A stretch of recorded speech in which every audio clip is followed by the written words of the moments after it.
बांग्लादेश की राजनीति में एक बार फिर हलचल तेज हो गई है। तख्तापलट के बाद भारत में शरण ले रही पूर्व प्रधानमंत्री शेख हसीना ने हुंकार भरी है और ऐलान किया है कि वो जल्द ही बांग्लादेश लौटेंगी।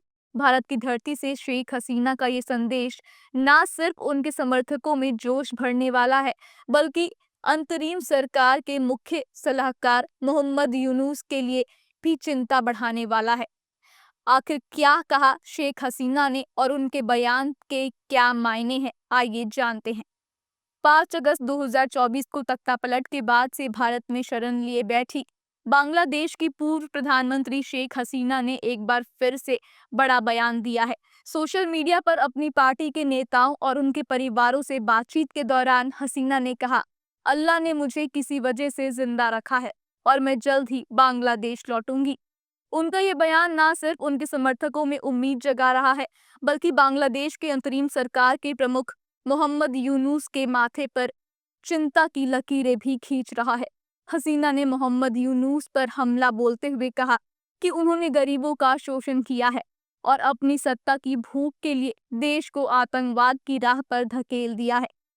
शेख हसीना ने मोहम्मद यूनुस पर सीधा हमला बोलते हुए कहा है कि वो ऐसा इंसान है जिसने गरीबों को ऊंची ब्याज दर पर कर्ज दिया और खुद विदेशों में ऐशो आराम की जिंदगी जी रहा है। हसीना के मुताबिक यूनुस ने कभी आम लोगों से सच्चा प्यार नहीं किया और अब सत्ता की लालसा में बांग्लादेश को नुकसान पहुंचा रहा है। लेकिन शेख हसीना ने सिर्फ मोहम्मद यूनुस पर ही निशाना नहीं साधा, बल्कि देश की मौजूदा स्थिति को लेकर भी बड़ा दावा किया। उन्होंने कहा कि जो बांग्लादेश कभी विकास का मॉडल था, वो अब आतंकवाद का गढ़ बन चुका है। अपने पिता और बांग्लादेश के पहले राष्ट्रपति शेख मुजीबुर रहमान की हत्या को याद करते हुए शेख हसीना भावुक हो गई। उन्होंने कहा, मैंने एक ही दिन में अपने पूरे परिवार को खो दिया, लेकिन अल्लाह ने मुझे बचाया, शायद किसी बड़ी वजह से।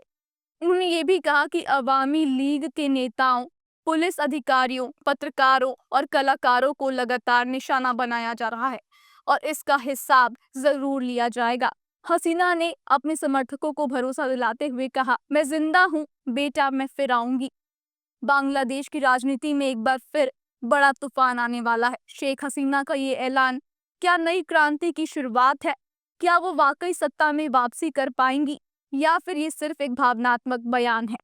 ये तो आने वाले दिनों में साफ होगा, लेकिन इतना तय है कि बांग्लादेश की सियासत अभी और उथल-पुथल देखने वाली है।